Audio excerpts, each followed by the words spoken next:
All right, guys, bang, bang. I've got Ronan here. I am super excited to do this. We are going to do a complete deep dive on psychedelics and the psychedelic industry. Thank you so much for doing this, sir. My pleasure. Happy to chat. For sure. Let's jump right into your background. You've had a very kind of storied entrepreneurial career. Maybe just walk us through kind of what you've done up until this point. Yeah, absolutely. So I started my career actually as a lawyer, working on Bay Street. For those who don't know what that is, it's kind of the Canadian equivalent to Wall Street, working at a prestigious firm. Quickly realized that was not the life for me. I was once described as being too creative to be a lawyer, and I take that with a badge of honor. So I was actively involved in various entrepreneurial startups all along, and quickly left the private practice of law, working in various businesses as a lawyer until I really got my chops in entrepreneurship. That was about 2011 when I opened my first business, which is in the gold industry. It still operates to this day, actually, but it was never my lifelong ambition to be in the gold industry. So I went back, started working with startups, really as a lawyer, but with a view to kind of getting involved on a deeper level. And through those activities, I found my business partners, Joseph and Hanan and Ryan, in this current business in Field Trip Health, actually. They were looking at doing something in the Canadian medical cannabis industry. This was late 2013. And they were trying to figure something out, but they were a little bit hesitant because of the stigma. And just through my path and my career, being a lawyer and various other activities, I was like, there's no stigma here, guys. This is legal. This is like the greatest opportunity. How often do you get an opportunity where like a multi-billion, if not trillion-dollar black market turns overnight into a legal market? How can you miss this? And so after cajoling them for a little while, we all kind of joined forces and we started two sister companies. One called Canvas RX, one called Canadian Cannabis Clinics. The latter grew to the largest network of cannabis specialized medical clinics in Canada. 30 locations have helped well over 100,000 Canadians access the legal medical cannabis system. And Canvas RX, we sold to a company, fledgling cannabis company called Aurora Cannabis Inc. Recently got licensed to produce cannabis, but had big ambitions and a really amazing CEO, Terry Booth, whose energy was just boundless. I've never met a guy who worked so hard and was so caring and thoughtful at the same time. And so we joined Aurora, helped Aurora grow from a small CSE listed company with a $65 million market cap. When we left in 2018, it was a $10 billion New York Stock Exchange listed company. So it was a fun couple of years there. And after we left, we kind of were looking for something new to do. And that's when we learned about what was happening in psychedelics. We didn't come from a background in cannabis or in psychedelics being super cannabis advocates or being psychonauts or anything along those lines. And I think that's really what has enabled us to excel in both industries, as we kind of came in objective, thoughtful, professional, and really brought that level of focus and discipline to both industries. And that's kind of helped us to do what we do. So in 2018, we started looking into all the research. We saw that Peter Thiel had just made an investment in a company called Compass Pathways. The magic of LinkedIn enabled us to chat with the CEO. Usually LinkedIn is a big waste of time, but in this instance, it actually worked out well for us. We got connected to Rick Doblin. We spoke to Michael Pollan, who had just published How to Change Your Mind, and started learning and became fascinated with the science and the evidence coming out around psychedelics, and quickly got to the point where like, holy shit, this stuff is going to be legal way sooner than anybody could imagine. This is coming and it's coming fast. What can we do? We had this amazing experience with cannabis, kind of going in a little bit agnostic to the therapeutic potential of cannabis, but seeing a great business opportunity and then being truly blown away and moved by the impact it had.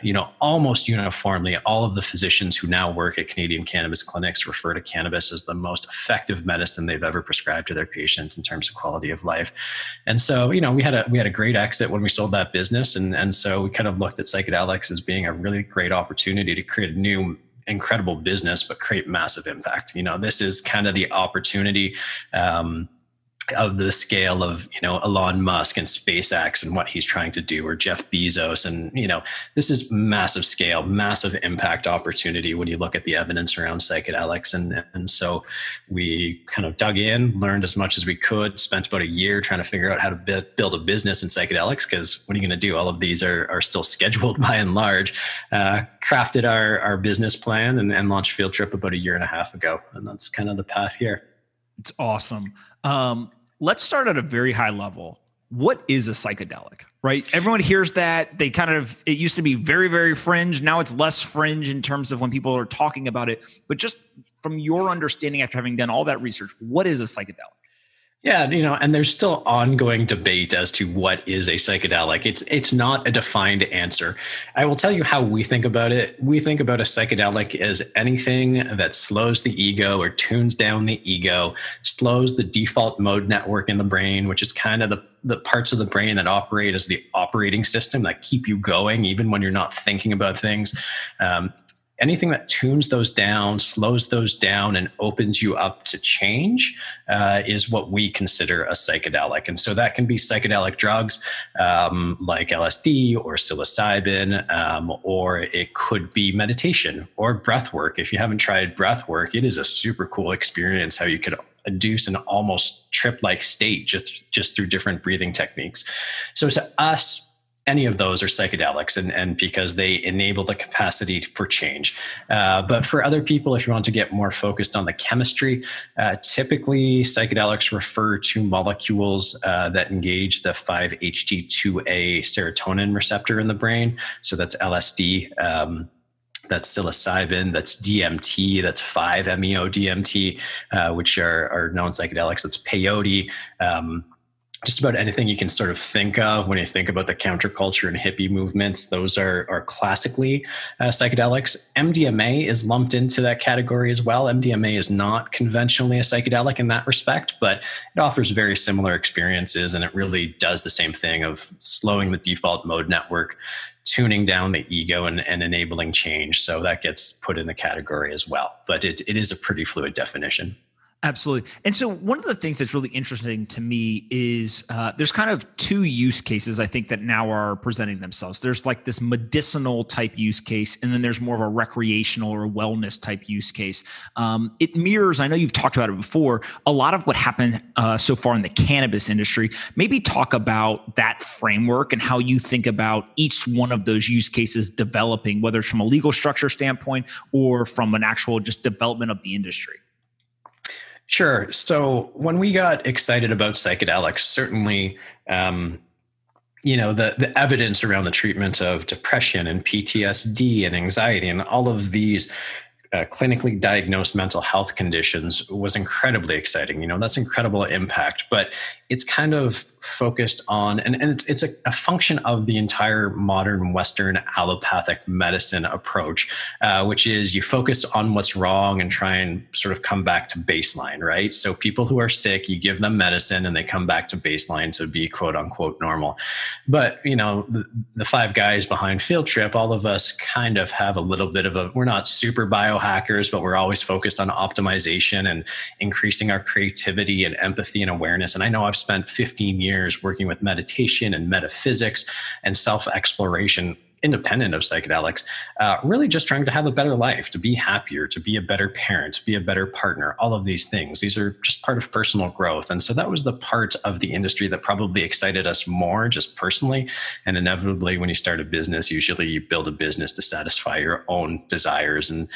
And so what we see happening, what happened in the cannabis industry, as many people know, is that most programs started off as a medical program, which means you needed to go to a doctor, get a diagnosis, whether it's back pain or migraines, or you had HIV AIDS, which is where a lot of the movement started, and you wanted something to help manage the symptoms around that. But you needed a doctor, you needed a diagnosis, and you needed a prescription, and then you can access medical cannabis. And then eventually that evolved to adult use cannabis, where people can just buy cannabis like they can buy alcohol, and that's fine. And I think, philosophically, the war on drugs never made a whole lot of sense. So it kind of is totally rational and coherent that happened there. In psychedelics, what we see happening is a little bit different. When we looked at the evidence and where things were going, we thought it was certainly wonderful that there was a path through FDA approval and clinical trials to create new medicines using psilocybin and MDMA to treat depression, to treat anxiety, to treat PTSD, certainly. But we always felt that would be a little bit less than ideal outcome, right? Because psychedelics can help just about everybody. There's certain contraindications where people shouldn't be taking psychedelics, but for most people, psychedelic experiences can be very illuminating. They can help you process traumas. They can help you be more well, self-sustaining, creative, empathetic, all of these wonderful things. So what we saw emerging and what has now happened with the passage of Measure 109 in Oregon is that two systems are now clearly in place. One is going to be purely medical, and these drugs are going through FDA trials, their phase 3 programs. And once they get approved, they're going to be prescribable by doctors for the treatment of mental health conditions. And that's great for people who are suffering with these conditions, but for anyone else who's not sick but could potentially benefit, they get excluded from that program. And so what we saw happen in Oregon and what we expect to see on a state-by-state basis, much like we saw with cannabis, is programs that are really accessible to all people. You don't have to be sick. You don't have to have a diagnosis of a mental health condition to access it. But what will differentiate it a bit from cannabis is that it will be more controlled. It's not going to be that you go to a dispensary and buy mushrooms or whatever and take them home. You'll have to go to a licensed facilitator or clinician. You won't have to be sick. You won't have to be depressed, but you'll have to go to a controlled environment. And it'll be accessible to anybody who wants to use it. And the great thing about that program is there's greater access. People who can benefit from psychedelics without being sick will have access. But the benefit of being within the medical program, if you want to talk about it in terms of benefits, is that there'll be insurance coverage, right? These will be FDA approved drugs. They'll have indications. And if you fit that indication and you get a prescription and you want to seek treatment, there'll be a lot more robust insurance coverage. So it won't be as expensive. But we think both of those are going to emerge. And that's great because the sick will have better access to programs. The people with mental health will have better access and lower cost access to programs, but the people who don't need it but want it will be able to access it as well. Talk to me a little bit about the science and kind of how far along the industry is. So, in preparation for this, I read a whole bunch of different things, and it seems like there are now many, many studies that are starting to show the efficacy, whether it is for PTSD, whether it is for other mental trauma. It just seems like now we're getting close, if not already to this point where like the evidence is overwhelmingly positive that like this works, specifically around the medicinal side. How do you guys view that scientific data and some of the studies that have already been done? I mean, I think it's essential. And I think the reason that the psychedelic renaissance is happening so rapidly, especially as you compare it to cannabis, is because that evidence is so robust and so persuasive. You look at this movement really started about 20 years ago when ketamine, which is a legal and prescribable drug in most countries around the world as an anesthetic, was shown to have very positive effects on the treatment of depression. So much so that Dr. Tom Insel, he used to be the director of the National Institute of Mental Health, said it was the most important breakthrough in the treatment of depression in 50 years or something along those lines. And that sort of kicked off this interest in psychoactive drugs for the treatment of mental health. And then probably 10 to 15 years ago, you had some very enterprising researchers from Johns Hopkins and Imperial College in London who started looking at psilocybin again for the treatment of mental health conditions. Now, what's really interesting is,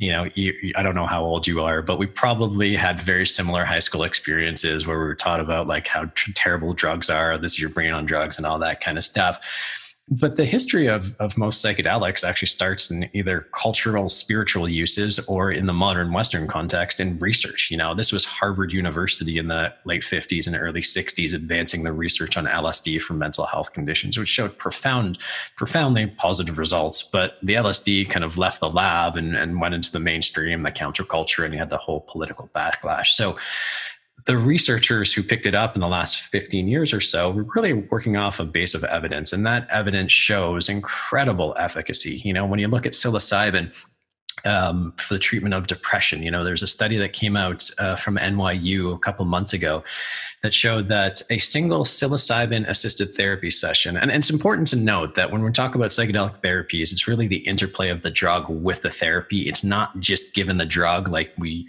think of antidepressants or antibiotics or anything along those lines. It's really the interplay. But there's a study out of NYU that showed a single psilocybin assisted therapy session could provide antidepressant effects for up to 5 years. One session, 5 years. When you compare that to antidepressants, which you have to take every day, this is like it's almost crazy that we would be considering using antidepressants going forward. Or you look at the studies with MDMA and an organization, a nonprofit called MAPS, which is the Multidisciplinary Association for Psychedelic Studies, which has been doing this for 30 years. God bless Rick for his discipline and drive to see this through after all that time. In their phase 2 clinical study, FDA approved clinical study, they showed that close to 70% of people with chronic severe PTSD were no longer categorized as having PTSD anymore. You're talking about an effective cure of PTSD in some of the most rigorous and robust clinical trials you can imagine. And it's across the spectrum. With anxiety, you see similar results. We'll be hosting a trial looking at MDMA for the treatment of anorexia at some point. So any mental health conditions. And the amazing thing is that these molecules are incredibly safe by and large. They're non-addictive, may even be anti-addictive when you talk about psilocybin or LSD. The results speak for themselves. And they also have these pro-social side effects, right? People not only report that they have significantly improved depression or anxiety, they also report that, they have increased creativity, increased empathy, more openness to other people's viewpoints, which is something that seems sorely lacking around the world these days. As well as like greater connection to nature and the planet. So not only are they being cured, their lives are being improved over and above treatment of their conditions. So the research is quite profound.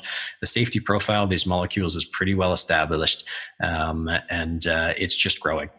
There's a few major studies that have been given breakthrough therapy status by the FDA, which means not only has the FDA decided that these show incredible promise, but they meet an urgent need. It really is quite the platform that we're working from with a lot of research and support behind it. Yeah, one of the things that's really interesting to me is you shared this chart around the harmfulness of various drugs, and things like MDMA, LSD, other types of psychedelics are some of the least harmful drugs you can put in your body, right? If you compare that, to alcohol or whatever it is.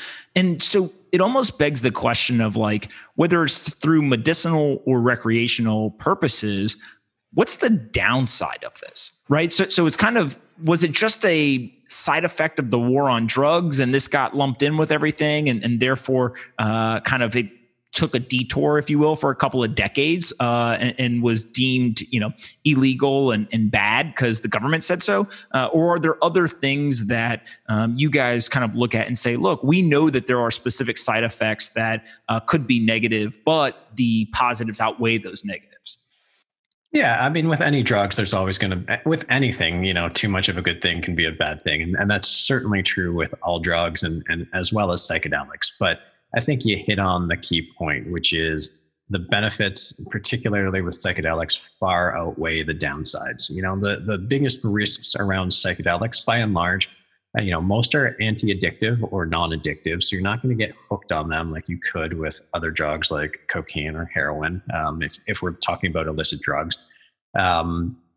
With psilocybin and LSD, at least, there's no LD50, which means you really can't overdose to the point of death. There was a study, it was an N of 1, but a woman took something like 10,000 micrograms of LSD, which is like 40 times a significant dose of LSD. And she was sick for a couple of days, but it seemed to cure her bipolar disorder, and she was fine afterwards. So, you're not going to die on these. By and large. So, they're relatively safe in that regard. The biggest risk is there's two risks around psychedelics. The biggest risk is people having bad trips. We probably heard all of the urban legends of someone having a trip and launching themselves off a building. And the truth is that has happened, but not with the frequency by which, we may have learned in high school. But bad trips, the current belief is that there's no such thing as a bad trip. There are hard trips and there are easy trips. A hard trip can still be incredibly therapeutic when supported by the right therapy.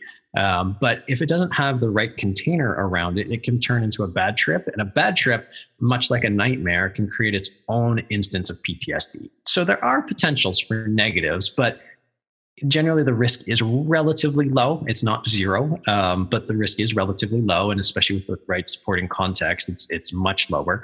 And that's about it. There's also reports of a condition where people have taken a psychedelic and like the experience takes a long time to go away. I forget exactly what the acronym is, but it's essentially a persistent trip that lasts for a long time. And that does happen in rare instances as well, but it does seem to subside after some period of time. But that can also be probably very unpleasant for those people who experience it. Outside of that, though, the risks are fairly minimal, and the upsides are obviously quite significant. Absolutely. I'm assuming that you've taken the psychedelics and kind of experienced this for yourself. And so can you maybe describe to people what the actual experience is, right? I think people hear the psychedelic, they read about it, but if you've never actually taken them, is it something where you can attribute it to like being drunk? Is it more like, being high on marijuana? Is it like cocaine? Is it something completely different? Like how would you describe the actual experience? It really depends. I mean, I haven't tried all psychedelics, so I can't speak from personal experience on all of them, but, if I was going to speak to psilocybin, which is where my personal experience is, and I talk about it quite extensively actually on our podcast, which is called Field Tripping. The experience is kind of like, it's a little bit like cannabis. You kind of feel the voices in your head, all of the thoughts kind of slow down a little bit. And so you become more aware of what's going on around you. Depending on the drug, that can also come through in very colorful expressions.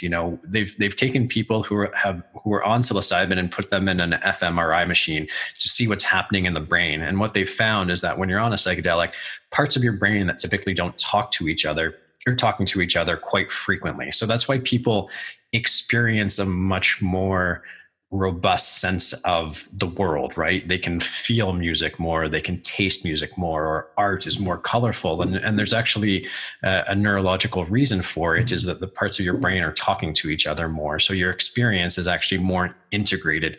And so on psilocybin, you kind of feel like a little bit of spaciness, but you're still coherent. You're still very conscious. You're not reckless like you're drunk. Your judgment is still fairly well intact, but if you close your eyes, you will typically have an incredible visual experience. A lot of the tropes about the 1960s and LSD, a lot of those kind of experiences and those color experiences do happen when you take psilocybin. If you take it and go inward, you'll often experience past moments in your life. You'll be able to see them with a degree of objectivity you've never seen them with before.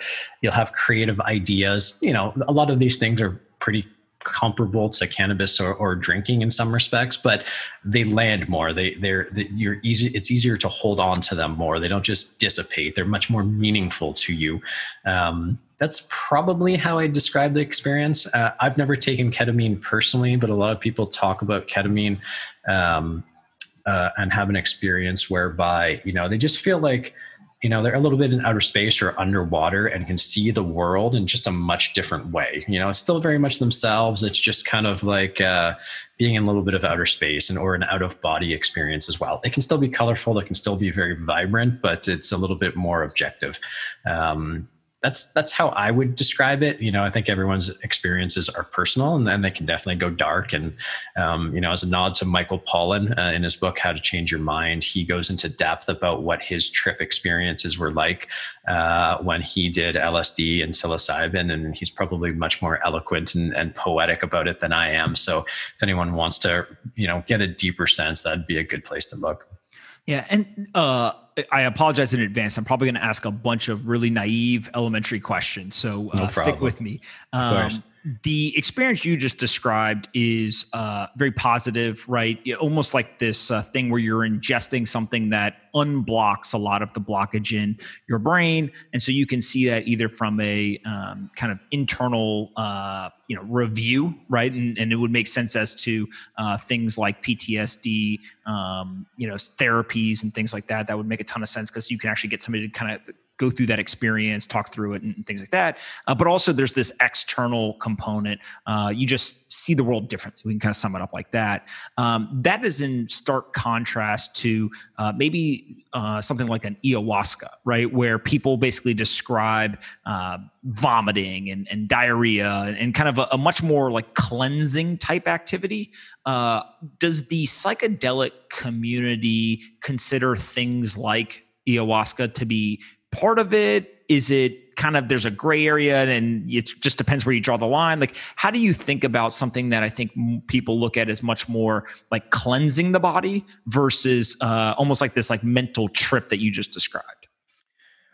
Yeah, no, ayahuasca is certainly part of the psychedelic experience. A lot of people have ayahuasca experiences. Ayahuasca, the active drug in ayahuasca is DMT, which is actually something that our body naturally synthesizes just in very small proportions. But it's thought actually that the experience that people have when they die, you've heard of like the white light and seeing all of your family.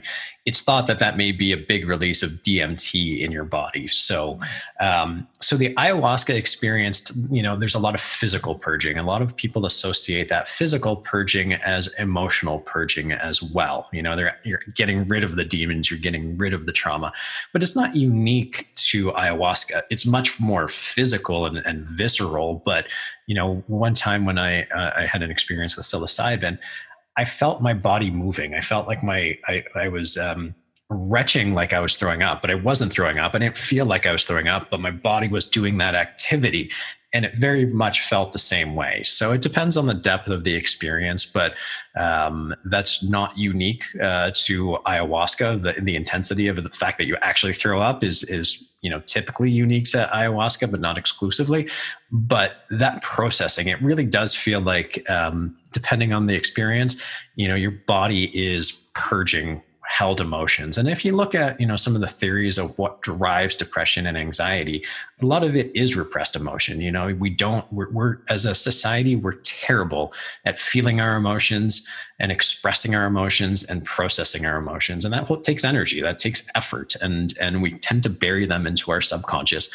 And so one of the thoughts is with psychedelics is that it unpacks that. And I've certainly had that feeling as well, that like when I was on psilocybin, I felt like a part of my brain that was closed off and not accessible, a very feminine kind of energy came out and started helping me like work through all of these things that I've held on to for my entire life. And so I didn't throw up, but my body actually made the motions like I was going to throw up. And just as a quick side note, just if people are interested about why it's believed that psychedelics can be so therapeutic and so effective, it's really thought that there's three kind of interactions that are happening when you ingest a psychedelic. One is there's almost an immediate antidepressant effect, whether it's ketamine or psilocybin or MDMA. As soon as it hits you, most people report a lift in mood. And so it kind of takes you, if you're in a depression or in a funk, it will pull you out of that immediately. Secondly, it helps you see old experiences and old traumas more objectively. So you can start to process the emotions and move them through your body as well. So you start to process the trauma. It's very similar like to talk therapy, but on a hyper expedited basis, right? Like it just gets right down to the business. Instead of taking years, your brain is just like forcing you to confront those issues and start processing them. And the third way that psychedelic therapies seem to have such incredible impact is that there's a period of neuroplasticity that happens after you take a psychedelic. Michael Pollan referred to it as like, if you imagine cross-country ski tracks, a fresh dump of snow kind of landing on top of it. So you have a new opportunity to create new paths, quite literally in your brain. And so when you pair that with psychotherapy, when you have a therapist there with you, using different techniques, you're actually much more able to adopt those habits, those changes into your lifestyle, into your brain. And so you have this lasting kind of actual change. It's kind of like, when you take Play-Doh and warm it up with your hands and it becomes much more malleable. That's literally what's happening with your brain. So you can reshape a lot of things in a positive way. And so that's kind of what's believed to be happening when you have a psychedelic experience, and why these effects are so profound and so lasting. Yeah. You mentioned kind of at the point of death, there's this belief that a ton of DMT gets released. One of the questions that somebody sent me on Twitter that I know nothing about and found fascinating was this idea of basically at the point of death to administer a psychedelic to somebody, to almost make it a less painful, I guess in some weird way, a more enjoyable experience. Is that something that is more on like the fringe and kind of a one-off idea, or is that something that is being taken seriously by the scientific community and kind of the psychedelic community? I can't speak for everybody. It's not something that I've heard a lot of personally. There's a lot of interest in using psychedelics as part of palliative care, because some of the more interesting studies, like the one I mentioned from NYU, it was actually giving psilocybin assisted therapy to people with terminal cancer who were facing end-of-life distress. And those people reported a significant improvement in their anxiety around dying, because one of the other experiences that people often have is like a sense of connectedness. I've been reading The Immortality Key, which is a book that kind of looks to psychedelic use in ancient Greece and how that actually translated into early Christianity and all that kind of stuff. But one of the things it talks about was that in ancient Greece, there was a ritual called the Mysteries of Eleusis, and all of the great ancient Greek philosophers had this. And almost uniformly, everybody who went through the mysteries reported that they no longer feared death, because they actually saw that life, like this was literally just a shell. Your body's just a shell, but your life continues well afterwards. And the people report that experience to this day. So that's where a lot of the interest is, specifically to DMT or other psychedelics right at the kind of moment of death. I haven't heard of that, but Erwin Perlman, who's the gentleman I've been working with for the last 15 years and kind of my meditation and metaphysical practice, metaphysics practice, kind of talks about most people when they die actually look very relieved and pleased, right? Like it is actually, the moment up to it is actually terrifying, but the actual moment of it is actually quite relieving. At least that's what he talks about. And that may be in part triggered by the DMT. But beyond that, I don't know specifically any research that's happening on it. Yeah, it's just fascinating to kind of think through. There's the medical in the legacy sense that you can treat terminal cancer, things like that. But also then there's this mental component to it. And if you can almost make the experience less acute for somebody, there's a lot of benefit to that. One of the other questions that I got, but this is probably the most popular one, was all around microdosing. So maybe just start with like, what is microdosing? And then I think from the questions, I was surprised at how many people at least claim that they microdose on a daily basis. And so what exactly is that, and kind of why would people be doing it on a more frequent basis? Yeah. So when we talk about the research around psychedelics, it's typically using macro or transformational level doses. So if you were to equate it to mushrooms, it would be like 5 grams of mushrooms, which is a significant dose of magic mushrooms. Microdosing would be the equivalent of taking 100 milligrams or 200 milligrams, and it's supposed to be subperceptual. So you don't really notice it, but you're really treating the psychedelic much more like an antidepressant. You take it on a daily basis or a frequent basis to improve mood and creativity. And the challenge with microdosing is that there's a lot of anecdotal evidence of its effectiveness, but there's really no substantive research that's been done on it. So it's really hard to say whether it's effective or not, at least on a scientific basis. From what I've heard, there are some studies that have been going on recently that haven't been published, but they suggest that microdosing is no more effective than placebo. So suggesting that microdosing is not effective, but it's really unknown right now. But the whole idea is taking small doses on a frequent basis to enhance creativity. And it's what you hear people in Silicon Valley doing and all that kind of stuff. And a lot of people swear by it, and that's great. And if it's working for them, that's fantastic. One of the risks, and we didn't really touch upon this when we talk about the risks of psychedelics, because It's typically only a risk if there's very frequent high use of psychedelics, but drugs like psilocybin, they're promiscuous. They primarily engage the 5-HT2A serotonin receptor, which means that's the psychedelic receptor that causes the psychedelic experience, or at least it's believed so.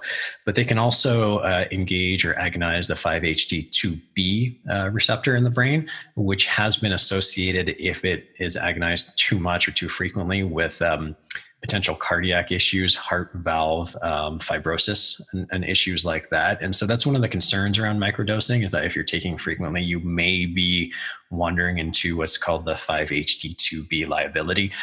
It's unknown, and a lot of people like Paul Stamets have been microdosing for years and years and seem to be okay. So, but it is one of the things you want to be conscious with if you are engaging in a microdosing practice. Is it's probably got a higher risk profile than doing the very occasional high dose experience, just given the frequency of use and that potential risk. But I don't know how significant that risk is. It's just something to keep in mind.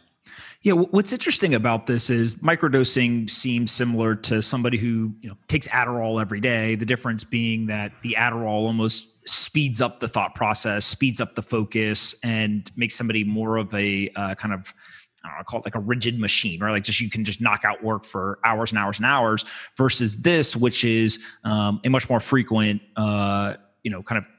consumption of it, but it has the opposite effect almost, right? It's like a more creative, slowing down, more laid back type approach. And so, if that framework is accurate, it's almost like, well, Adderall is legal through a doctor and kind of has a specific effect. It would make sense, I guess, that kind of the opposite intended state could be achieved on a daily basis, but it sounds like that may not actually even be necessary, right? You could almost just do it periodically and have some lasting effects there as well, it sounds like. Yeah, absolutely. Your brain, the experience of psychedelics when done properly with therapy is that you actually have change. You have neurological change, you have emotional change, and it's lasting and it's substantiated. But comparing microdosing to taking Adderall daily, I don't know enough about Adderall to really speak about the experience, but it can be used in that way, but probably with different intent and different effect. And truthfully, there's something about that appeals to me logically. I've been trying. I have a stepson who's 19 years old, and he went to university, and he was asking what he should study. And I said, the most important two features, the two most important skills in the future are going to be the ability to concentrate, because in our digital phone era, the concentration and attention levels have dropped so much. And the second thing is creativity. Math and science and engineering, all of that's going to be done by computers. Anything that's logical can be done by computers way better than it can be done by us. Creativity, where you have to jump the gap, where there's no logical answer and you have to fill in the gap through creativity, that's going to be the most important skill set in the world. And so to the extent that psychedelics, either microdosing or transformational doses of it, are going to facilitate that, I see them having a significant impact beyond just mental health treatments in the future as well. Absolutely. No, it makes complete sense. Talk to me a little bit about the strategy for Field Trip. Is this set and setting type approach? And so for most people, when they think of psychedelics, they're thinking about the actual thing that is being consumed and then the impact that has on your mental or emotional state. This idea that you guys have around a big part of the experience is driven by the environment in which you are in, and what can kind of be done there. Just walk us through what is the strategy and kind of why is that so important? Yeah. So when we started with Field Trip and we started doing the research and we spoke to everybody, the consistent theme we heard is there's going to be no money in the drugs. There's only going to be money and a business to be made in the delivery of psychedelic therapies. And that kind of resonated with us because we had just spent a couple of years building a whole clinical infrastructure for cannabis. So we're like, okay, well, we're extremely well positioned to do this for for psychedelics. And what we realized is that psychedelics don't fit into conventional medicine. You can't go to your family doctor and expect him or her to administer psilocybin and have you hang out at their office for 6 or 8 hours while you go through a trip, right? They don't have the space, they don't have the staffing, and they're not interested in doing it. So there is going to be a real need for this new clinical infrastructure. So that's what we started with. But then we realized that because so much, and there's an incredible amount of evidence around this, so much of the therapeutic experience comes down to the set and setting, which refers to the mindset of the person. So what preparation they bring into the psychedelic experience and what their intention is. What do I want to get out of this? Some people may come in and just be like, I spoke with Alex Icon, one of the guys who founded the 5-Minute Journal, and he said, I went in and just said, universe, show me what I need to see. Other people will go in and be like, I need to get over the breakup with my boyfriend or something along those lines. So the mindset is the set and setting. And the setting is actually the space, the physical space. There's evidence to show that if you're in a warm, safe, natural or naturally inspired environment, typically you're going to have better therapeutic outcomes. As opposed to being in a hospital setting with fluorescent lights and white walls. And so as we were building out Field Trip, knowing that you needed this clinical infrastructure, you needed new space, you needed new operations, you needed new protocols to actually make this scalable, we also focused very heavily on the setting as well. So if you go into any of our clinics, we're currently operating in New York, Toronto, Chicago, and LA with plans for many more. You'll notice that these do not feel like doctors' offices. They feel much more, and I don't like the term, I don't know why, but it feels very spa-like. I don't like the term because it kind of diminishes the impact and the importance of what we're doing, but it feels that way. It feels very warm. It feels very comfortable, and we've invested heavily in that. And what makes Field Trip really unique is our focus on both aspects of it. We're focused on both developing the drugs. So we are in preclinical stages, and we'll talk about this more with FT104, which is a novel synthetic psychedelic molecule that's actually been derived from known psychedelics, as well as we're doing advanced cultivation research on psilocybin producing mushrooms on one side of the equation, but we're focused on doing that in parallel with developing the know-how and understanding of what aspects of set and setting matter. We know it's important to feel like you're in a safe, warm, comfortable environment, but we don't know specifically what music matters or what lighting matters or, the chair or how you're sitting or what's on the walls.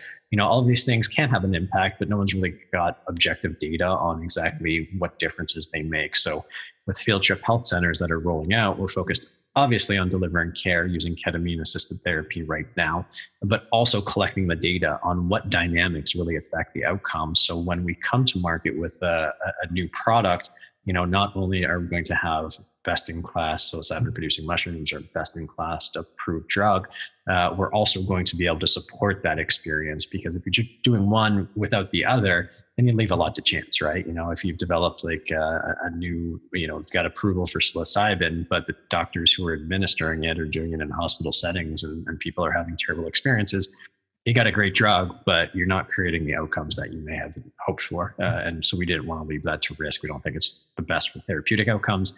And we certainly don't think it's the best for business model either. So we took an integrated approach with it. Talk a little bit more about kind of the set aspect of the set and setting. So this whole idea of like the mindset, what do people normally do beforehand to kind of prepare? You talked a little bit about kind of like, what are they trying to get out of it, but what can they do or what do they do to kind of almost condition themselves to be in the best position to kind of have the best experience? Yeah, we launched an app too called Trip, which is on iOS and Android, and that kind of takes you through a very simplified process of both the preparation as well as the after integration work after you're done a trip, and there's cool music and generative music built in there. But really, what you want to do is try and tap into like your inner emotional network. What's going on, because most people don't take time to stop and reflect. Why am I feeling anxious about this? Or why am I angry about that? Or, anything along those lines. So if you have an intention, if you have a known subject that you want to go into, reflecting on it and doing a little bit of the work to unpack the emotions or just recognize the emotions that are around it is important. Or, if you're suffering through depression, just taking some time to breathe and open yourself up to just acknowledging that and having compassion for yourself, being like, this is a function of a whole bunch of circumstances. I'm not to blame. I'm maybe nervous about going in and trying ketamine or psilocybin for the first time. So can I process that nervousness? Can I breathe through it? And can I open myself up to the experience? Because within the context of set and setting, there's this idea of surrender, which is the more you can let go and just lean into the experience, the more therapeutic it's going to be. Whereas if you're anxious, if you're worried, you don't want to let go of control, which is a lot of people don't do drugs because, quote unquote, they don't want to give up control. And if you're going to resist the experience, you're not going to have a therapeutic outcome. So preparation and trying to let go of the anxiety and lean into the experience can also be very beneficial as well. Yeah. I was reading about FT104, which is this kind of synthetic compound that you guys are working on. Maybe help people understand first the natural psilocybin, kind of what the understanding there is, what the importance of a synthetic compound, and then what the advantages of the FT104 compound specifically is. Yeah, so psilocybin is the active ingredient in magic mushrooms. I probably should have clarified that earlier. It's a tryptamine. I don't know specifically what that means in terms of chemical structure. I'm not a scientist by background, but a lot of the research and a lot of the excitement is around psilocybin, and in part because it's a naturally occurring substance. There's a lot of interest in plant-based medicine, and even though the clinical trials happening right now, we're using a synthetic form, so a chemically synthesized form, not something that's extracted from the actual mushroom itself. There's a lot of interest in it because of its natural existence, because the fact that it's been used for thousands of years in traditional cultures, and there's known evidence around it in terms of safety, at least anecdotally, as well as efficacy. There's a lot of excitement there. So that's really between MDMA and psilocybin. Those are the two drugs that have really been the catalyst for the psychedelic renaissance that's happening right now. One of the biggest challenges with psilocybin, though, as effective and with such great potential as it has, is it's a long experience. When you take a large dose of psilocybin, you're going to commit 4, 6, 8 hours to the experience. It's a long time, which is part of the reason we need new physical spaces to actually do the care, and why we're opening up field trip health centers. But, that's a big commitment. That's a full day, and that's a lot of therapist time. That's a lot of doctor time. It makes it incredibly expensive. If you talk to people within the psychedelic industry and the community, one of the big challenges is access, because it's so expensive. Not so expensive, but it is expensive to go for a professionally delivered psychedelic experience, because it takes a lot of professional time and space to actually go through the experience. So, when we were looking at the opportunities in this emerging industry, we realized that time frame makes it challenging to make this scalable. Can you shrink the time frame but not diminish, or not significantly diminish, the experience and the therapeutic outcomes? And if you can find that right balance with shorter time frames but similar efficacy, you've got a really successful product. And so FT104 was derived from known psychedelic compounds that engage the same receptor, the 5-HT2A receptor in the brain, but was specifically designed so it's an experience in about 2 hours. You have peak experience and most of it processed and out of your bloodstream within about 2 hours, as opposed to 4, 6, 8 or whatever for psilocybin. And what that does is, and it has the same potency in the brain, and engages that 5-HT2 receptor with the same binding capacity roughly as psilocybin. So you have an experience that's going to be as intense, as potent, but can be done in a morning instead of an entire day. So it makes it more accessible for people who can do this in half a day, potentially, as a therapeutic option, and you don't need as much time. And that's why we focused on FT104. But chemically, we know it engages the right receptors. There are a lot of known tryptamines out there, and so that engage that receptor. And so, it's been derived along that basis, from that knowledge that tryptamines engage the 5-HT2 receptor. And so we're quite excited about it. We're still in preclinical stages, but we have a good basis to know that it is safe and efficacious. And so we expect to be able to move through the approval process relatively expediently. What does that approval process look like? It's a long one and it's an expensive one. So the FDA clinical trials typically are three phases: phase one, phase two, phase three. Phase one is really establishing that it's safe to administer in humans. Phase two is really starting to do dose finding to figure out how much you're going to be administering to people for the therapeutic effect. And then phase three is a much broader study with more people showing that it actually works in the intended way with the given doses. And then there's often phase four and beyond. And it typically takes Compass Pathways is right now in phase 2B, and they've been at it for 4 or 5 years. MAPS has been at this for close to 30 years, and they're in phase 3. But that's really the exception, not the norm, given that they were the ones who were really building the evidence to get the FDA comfortable with the idea of doing psychedelics. But yeah, so if, Compass Pathways expects approval sometime around 2025, 2026, I think, based on their disclosure. So they're in it for 10 years and hundreds of billions of dollars because it's expensive and it takes a long time. And, the FDA approval process is rigorous, as it should be.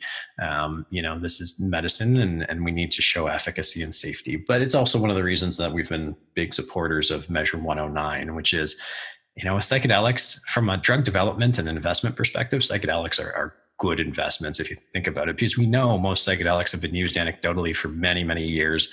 We know them to be relatively safe. We know them to be relatively effective. So you've kind of de-risked two of the biggest risks in drug development of, does it work and is it safe? Well, we kind of know that already. So to some extent, we're doing these clinical trials knowing the outcome by and large because of all the history that's been out there. Absolutely. One of the things that's really interesting to me is you described having centers in the United States, these health centers. And we obviously just saw Oregon kind of decriminalize a lot of what most people consider hard drugs or illicit drugs, but also legalize the use of psilocybin.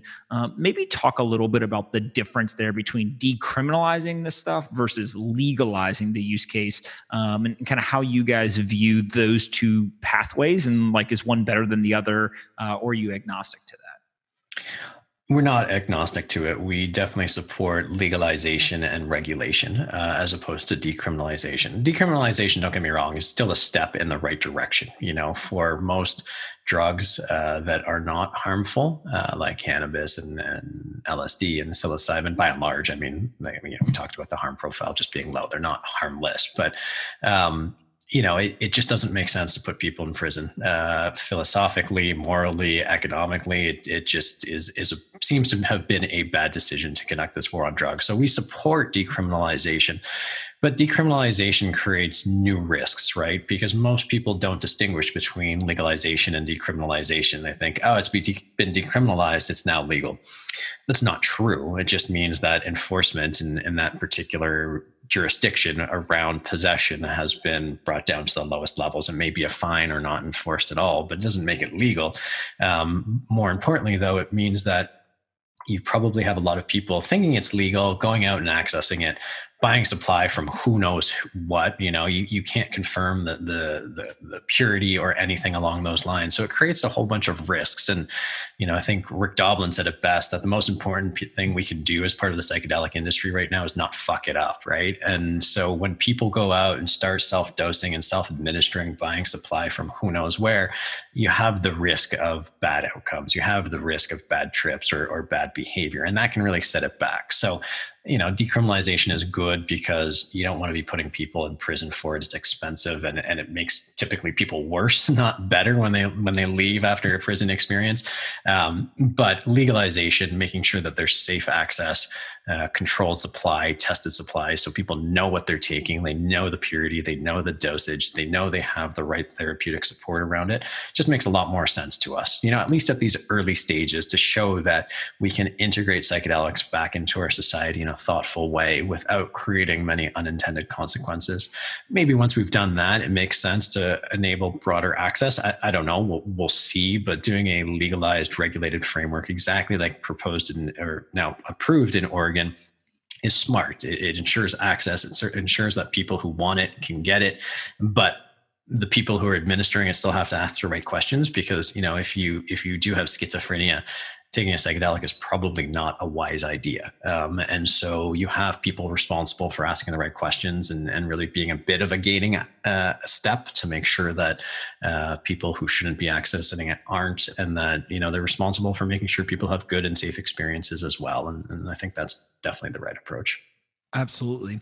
If somebody is in the United States, California, New York, Texas, just pick a state, and they say, look, I want to start down the path of the experience with psychedelics, what's legally available to them today, right? So Oregon is kind of an outlier, but can somebody walk into a field trip health center and take ketamine, MDMA, something else?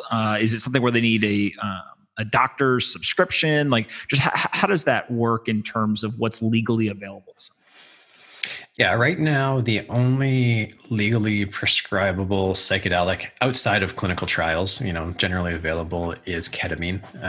It was approved by the FDA actually in the 1970s. It's been around for a long time. It's known to be very safe by and large. If your kid breaks a bone and you take them to the emergency room, if the doctor is going to prescribe something to help manage the pain, especially if they have to reset the bone or something along those lines, it's ketamine that's often prescribed. So it is that kind of safe and known commodity. So ketamine is the only thing that's currently prescribable. MDMA and psilocybin are still scheduled in the US. And so they're not accessible, at least legally speaking. If you come into a field trip health center, it does depend on the jurisdiction. So in some states, it's more restrictive, and we could only prescribe and administer to people who have, say, treatment-resistant depression. In other states, the bar may be lower. There still be some sort of medical need that has to exist right now. So it could be as simple as dysthymia or adjustment disorder, which basically means I'm stuck in a rut, something that most people probably ordinarily would go see a therapist for, or something along those lines. In some states we can prescribe and administer for that. In other states we can't, but there's always got to be some sort of medical need right now. If you just want to come in to go for a trip, typically that's not enabled or permitted in most states. But by and large, people who are coming in typically have a need. You can usually establish some degree of medical need in our centers. And what will happen is, depending on the need, whether you have treatment-resistant depression or something sort of less significant or impactful, there'll be a treatment program developed. So the typical treatment program for someone with depression is 6 ketamine sessions with 6 exploratory therapy sessions. So back to back over the course of a few weeks with 3 integration sessions interspersed, kind of thing. And that's what it typically look like. But if you're coming in for dysthymia or adjustment disorder, or just having a hard time with life these days, it'd probably just be 2 ketamine sessions with exploratory therapy and integration work afterwards. Got it.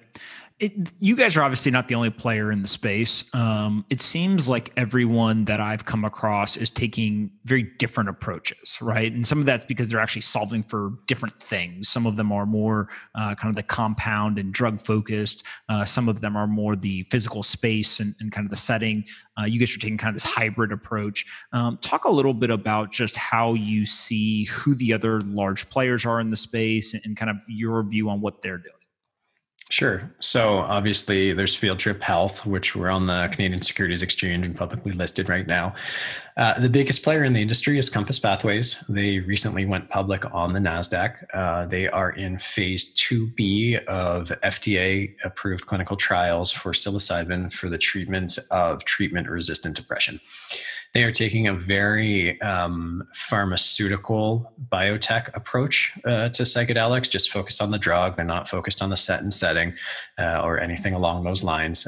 They really want to just be a pharmaceutical company within this context. At least that's the path they're taking. I've spoken at length with some of the founders, and they're all really great people, really thoughtful people, and see the broader context of the psychedelic industry, but they're focused on taking this specific path right now because I think it's the most expeditious and appropriate way. They are the biggest player. The biggest investor in Compass Pathways is a company called Atai Life Sciences. They're essentially a holding company or a VC, depending on how you want to look at it. They own or have invested in a number of different pharmaceutical companies, early stage pharmaceutical companies that are developing different psychedelics or mental health treatments. It's not always psychedelics within Atai Life Sciences, but mental health more broadly. Very credible players as well. Not surprising, they were instrumental to the creation of Compass Pathways, and so they have very similar outlooks and operations. Those are the two biggest players. There is a company called Mind Medicine, which is on the NEO exchange in Canada. They just announced an intention to list on the NASDAQ.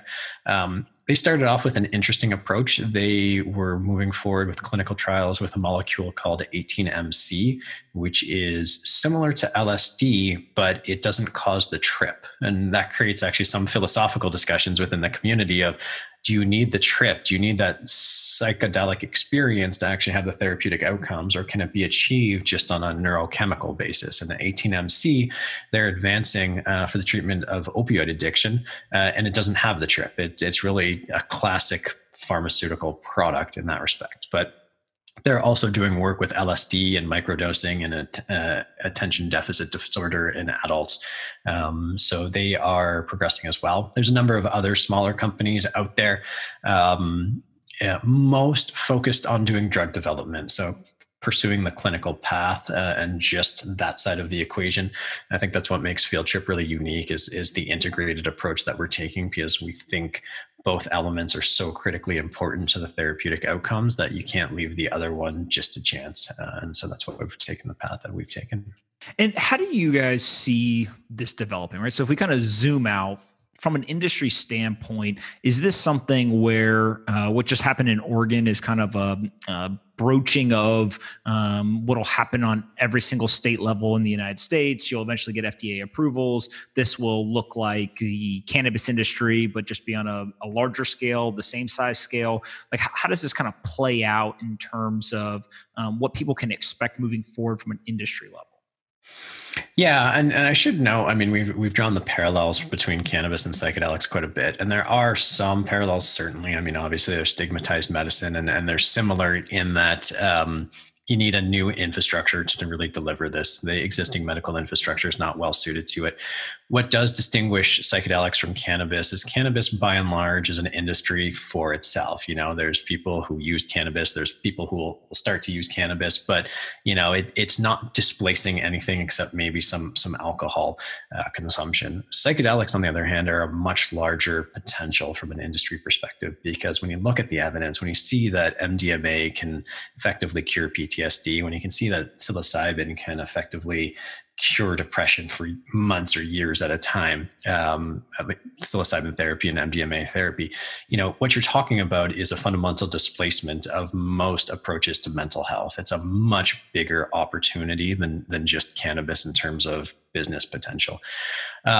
What I see happening over the next few years is pretty much the path that we're already on. Oregon was the only state to approve access to psilocybin therapies this year, but California had efforts underway that were really derailed by the pandemic.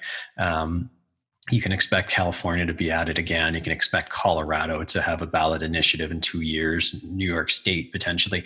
There are going to be a number of states that look to roll out these programs in a wellness kind of approach, very similar to Oregon. We really think Oregon has set the foundation for what this is going to look like. And I think that continues.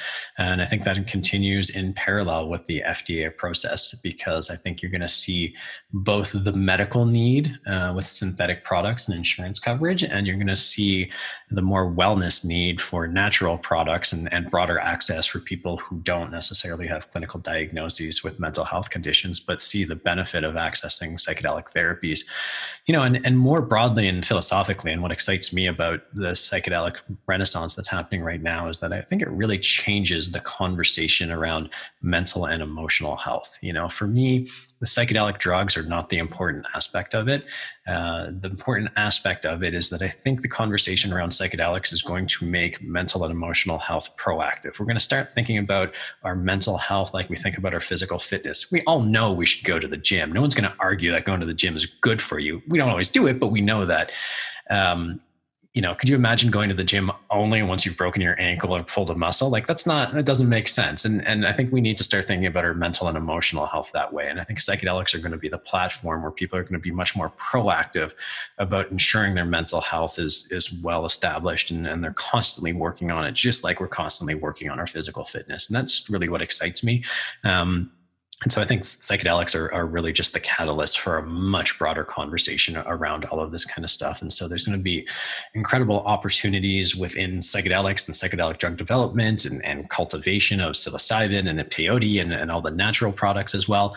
And I think they'll operate very nicely in tandem and in parallel, much like you see adult use cannabis and medical cannabis operating in parallel. They're set up, so that there's broad access, but people have different paths to get there. Absolutely. It's fascinating to me as I kind of went down this rabbit hole, if you will, and you were kind enough to send me a bunch of information to kind of read up on. Where would you suggest other people who are listening to this and interested, want to learn more? Where can they go? Or is there a book? Is there specific resources that you say, like, this is the best place to kind of get started on the educational side? Yeah, I always give the nod, and you won't be surprised by this, to Michael Pollan. Michael Pollan's How to Change Your Mind. It is a very thoughtful, great read about the history of psychedelics, the modern movement. It gives you a good flavor of what the experiences are like. It's a really good overview of everything that's going on. I'm also a big fan of the Harvard Psychedelic Club. If you like history, if you like knowing the narrative of the experience, which was written by Don Lattin, it talks about the experience with Timothy Leary and Richard Alpert, who became Ram Dass, and a lot of the seminal figures that are still present today, at least in the story, even though Timothy Leary is dead, because we have to learn from our past experiences and the mistakes that were made along the way to make sure that we don't create similar circumstances. Those are two great resources. Maps, has a newsletter and tons of information as well. That's a great resource. Those are typically the places I point people, but it's growing so quickly that there's things popping up. If people are interested from an investment perspective, there's resources like Psychedelics Finance or Psilocybin Alpha that are tracking the publicly listed companies right now. They're great resources as well. I can't think of anything off the top of my head beyond that, but I'm sure other things will come up. You said that you guys have a podcast. What do you talk about on there? Yeah, so it's called Field Tripping, Epic Trips, and Psychedelics. And really my goal is to mainstream the conversation. So have people talk about their psychedelic experiences, what it meant to them, and how it changed the course of their life. So we've had people like Dr. Andrew Weil on, we've had Director X, we had Alex Icon, we've had really incredible people come on and talk about how psychedelics has really altered the course of their lives in a positive way, and talking about their experiences. And we also had Humble the Poet, whose episode, I've had many people reach out to me, talk about how it brought them to tears because it was so emotional and it's resonated with them so much. Because one of the things, going back to my comment about psychedelics being the platform that really changes the conversation about mental and emotional health, one of the most important things is that we actually start talking about our emotions and our mental health. And so it's a platform for people to talk about that. And we kind of go into their experiences and what, it showed for them. And having done a lot of work myself on exploration and metaphysics, I try where I can to offer insights, saying like, oh, had you ever considered that this may be something that psychedelic experience was showing you? So that's the podcast. If you're interested in Field Trip Health Centers, the website is fieldtriphealth.com. If you're interested from an investment perspective, we have a website, our corporate website, which is meetfieldtrip.com. And then if you're interested in our app Trip, you can always go to tripapp.co, which is where you can download that. And that was really designed for anybody doing consciousness expansion work, helping them set intentions, providing them with really impactful soundscapes and music to support the experience, and then doing the integration work afterwards, which is something we haven't talked about much, but that's where most people will say the real magic in psychedelics happen. It's like you have the psychedelic experience, but what you take from that experience and how you integrate that into your lives is where the real sustained, meaningful change happens. And so Trip gives you a fairly simplified way to start doing that integration work, reflect on the experience and trying to understand what it means so you can actually change, your habits, your behavior, your outlook, all of these kind of things as well. I love it. Before we wrap up, I ask everyone the same two questions, and then you'll get a chance to ask me one question. The first question is, what is the most important book you've ever read? I feel like you may have already answered that, but any other books that you want to add in there? Yeah, Michael Pollan's book is great, but it's not the most important book I've ever read. I think the two most impactful books I've read, actually, I'm going to say three because I always flip back and forth. Tom Robbins is my favorite author. If you listen to the podcast, you'll hear me quote him all the time. And it's not Tony Robbins, it's Tom Robbins. People get that confused. And it's not Tim Robbins either. It's Tom Robbins. He wrote, most people have heard of Even Cowgirls Get the Blues, but that's not the book I'm going to reference. Jitterbug Perfume or Still Life with Woodpecker are just fascinating. They're his prose is the most eloquent I've ever read, and his philosophy and his creativity are just mind-blowing, and they inspire me every time. I remember reading Still Life with Woodpecker one night, sitting up in bed after reading a particular passage and just being like, that is the most insightful, thoughtful, inspiring thing I've ever read. And it actually inspired me to do something stupid in a good way, but that's how impactful it was. So Jitterbug Perfume and Still Life with Woodpecker. And then also there's a book, it's probably 20 years old now, called The Rebel Cell, Why the Counterculture Can't Be Jammed.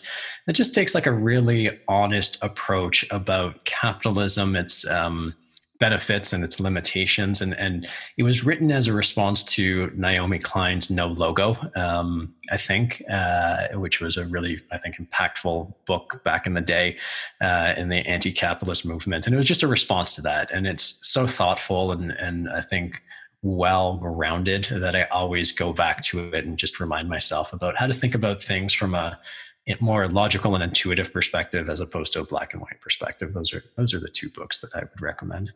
Those are great suggestions. The second question is more fun. Aliens, are you a believer or a non-believer? I'm a believer that there is life in this universe. You can't look at the size and scale and everything that's going on. In fact, I took a course in university called Life in Other Worlds, and I thought the professor did a good job of answering that question. He said, is there life on other worlds? In a word, yes. In 2 words, yes, probably. And then he kind of strung it out. And it's like, it's true. It's hard to believe that there's all that space, all that potential, and we're the only planet with life on it. So yes, I'm a believer. Whether they've come to visit us or not, I'm a little bit more skeptical. I'm right there with you on all of that. And I wish I had a class in college that would have put me down that rabbit hole. That's pretty cool. You could ask me one question to wrap this up. What do you got for me? All right. It's going to be straight up. Have you ever tried psychedelics? If so, what was the experience? And if not, why not? Yeah. So no, and more so just a lack of access and education, probably, right? Like a thing of just the whole idea of like, if I want to get drunk right now, like I know exactly where to go. Right. Like go right to the liquor store, go right to buy some beer. Right. And it's a pretty easy exercise of open up whatever the bottle or can is and drink. Yeah. So I think that's probably been like the biggest barrier. And the second thing also is like, I don't want to say it's misinformation, but definitely this idea or maybe like the stigmatization of like, oh, that's like for this group of people that's kind of like on the fringes of society. And with most things, what you realize is like, 1, no, that's not true. 2, everything seems scary or different if you don't know anything about it, right? I deal with that like on the Bitcoin side all the time. People are like, oh, that's for drug dealers and, terrorists. And then you learn about it and you're like, oh, maybe not, right? And so I think that's probably and I'm assuming for most people listening, like that's the 2 biggest barriers, right? It's like, what is this stuff? How does it work? Why is it important? What am I putting in my body? All that kind of stuff. And then 2 is just an access thing, right? And I think what you guys are doing from like the health center standpoint just drastically reduces that barrier. And you could easily see that being an inflection point from an adoption perspective. Totally makes sense. And in part, like that's the reason for the podcast, is when you hear of all of these incredibly successful people. And also a nod to Donna Carey, who has a documentary on Netflix called Have a Good Trip, where he talks to like incredibly famous people about their psychedelic experiences, really just trying to mainstream it. So it's not, people don't think about it as like, oh, it's the people out there on the fringes. It's, very successful, very impactful, very normal people who have these experiences. And then, on the access side, certainly Canada is a bit of a liberal haven, and it's kind of nice, especially given my philosophical and political leanings. But back in 2018, beyond the fact that we learned about Michael Pollan's book, and MAPS had been given breakthrough designation, and really what inspired us, the other piece was that we got alerted to the fact that in Canada, there's now probably 50 online stores openly selling psilocybin producing mushrooms. And interestingly, as far as I know, only one has been shut down. And it wasn't shut down by, the police raiding it. It was shut down because Health Canada sent a polite letter saying you're selling an unauthorized medicine for treatment of, conditions that's not authorized, and that's what it was. And so, in Canada, even though it's still very much illicit and illegal, accessing supply has become much easier, and it's not dark web. This is www kind of stuff, and so that kind of access, I think, has helped mainstream it quite a bit in urban centers as well.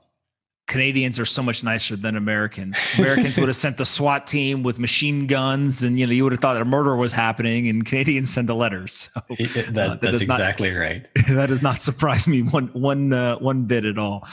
Listen, Ronan, I really appreciate you doing this. This is fantastic. I've learned a ton, both in preparation for this and then obviously in this conversation. You mentioned a couple of websites where people can go find out more about Field Trip. Where can they find you on the internet if they've got questions or kind of want to talk to you more about some of this stuff? Yeah, Twitter, it's Ronan D, as in David Levy, Levy is my Twitter handle. Instagram's the same thing. I'm on LinkedIn. Facebook I don't use very much anymore, so probably Twitter and LinkedIn are the best places to find me. Field Trip, if you want to follow us, it's at Field Trip Health on Twitter and Instagram as well. And the websites, again, are meetfieldtrip.com for our corporate and IR site, fieldtriphealth.com, which is for our Field Trip Health centers, and tripapp.co if you're interested in the app Trip. Awesome, man. Well, listen, thank you so much for doing this. My pleasure. We absolutely are going to have to do this again. And hopefully after I make my way to Canada or somewhere else, and then we can talk a little bit more in depth. Yeah, absolutely. I was going to say that the pitch for like all the online stores would only have enhanced things for a lot of people had Donald Trump won the election. But I think a lot of people are a little bit sated these days with at least it looking like Joe Biden will be the next president. So that's good news, at least for the population of the U.S. Who were terrified by the alternative outcome. Absolutely. All right, sir. Thank you so much. We'll do it again in the future. My pleasure. Thanks for having me.